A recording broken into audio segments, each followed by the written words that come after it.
Tignan nyo ito mga kababayan, basag sila dito, no? Tignan nyo ito, ano? Mukhang dinala ng kampo ni Rodrigo Duterte sa daig ang lumang estilo nila dito sa Pilipinas.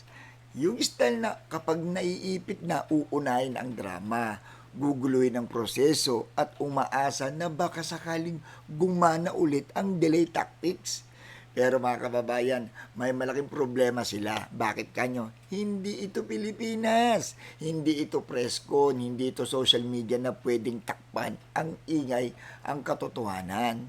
Di ba? Dito, kaya dito, halatang halata sila dito no? Yung mga galawan nila. Kasi po mga kababayan, ang ICC, hindi uubra ang Duterte School of Acting dyan. Hindi sapat ang paawa effect. Hindi sapat ang pagpapadisqualify ng kung sino-sino para lang ma-delay ang hustisya. Dahil sa korte mga kababayan, hindi impluensya ang sinusunod. Ebidensya. Real talk sa mga nasa likod niya. Sanay kayo sa sistemang kaya ninyong kontrolin, kaya ninyong paikutin, kaya ninyong takasan, pero ang mundo sa dahig ay iba. Kaya hindi uubra yung galawan niyo dyan, no?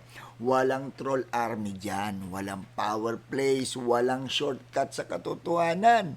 Habang patuloy ninyong dinadala ang lumang galawan, lalo lang ninyong pinapakita sa buong mundo na mas takot kayo sa pag-usad ng kaso kaysa sa paglilinaw ng katotohanan. Real talk lang.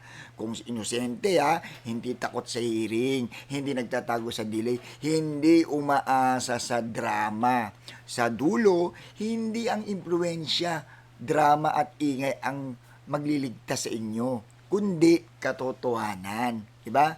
Ang tanong, may katotohanan ba na ipinaglalaban?